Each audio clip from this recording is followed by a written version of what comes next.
रगतले लेखे देशको नाम, सपना देखे शहीदहरूले रगतले लेखे देशको नाम। उनीहरूको बलिदानले सिकायो हामीलाई प्रेम र सम्मान, उनीहरूको बलिदानले सिकायो हामीलाई प्रेम र सम्मान। धन्यवाद कार्यक्रम सञ्चालकज्यू, आदरणीय यस कार्यक्रमको सभापतिज्यू, प्रमुख अतिथिज्यू, विशिष्ट अतिथिज्यू, अन्य अतिथिगण, निष्पक्ष निर्णय गर्न बस्नुभएका निर्णायक मण्डल, प्रतिस्पर्धी एवं अप्रतिस्पर्धी मित्रहरू र यहाँ उपस्थित सम्पूर्ण महानुभावहरूमा म यस विद्यालयकी कक्षा 9 मा अध्ययन छात्रा आकृति गेवालीको तर्फबाट स्वीकार्नुहोस् न्यानो अभिवादन।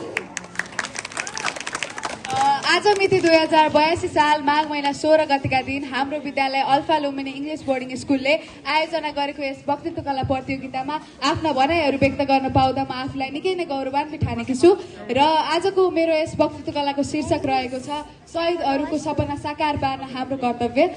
अब म ढिला नगरिकन आफ्नो विषयतर्फ लाग्न चाहन्छु।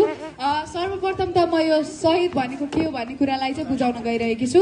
शहीद भनेका ती व्यक्तिहरू हुन् जसले आफ्नो जीवन, सम्पूर्ण शक्ति, समय देश, राष्ट्र र मानवताको भलोको लागि समर्पण गर्छन्। उनीहरूले देश, राष्ट्र र समाजको उन्नतिका लागि आफ्नो बलिदान दिने गर्छन्। हाम्रो इतिहासमा पनि यस्ता थुप्रै शहीदहरू छन् जसले देश, राष्ट्र र मानवताको भलोको लागि आफ्नो जीवनको समर्पण गरेका छन्। हामीले उदाहरणका लागि लिन सक्छौँ शहीद सुदर्शन थापा, जसले चाहिँ शिक्षा नपुगेका बालबालिकाहरूको भविष्य उज्यालो बनाउनका लागि आफ्नो जीवनको बलिदान दिएका थिए। उनले भन्ने गर्थे कि यदि मेरो बलिदानले कुनै एउटा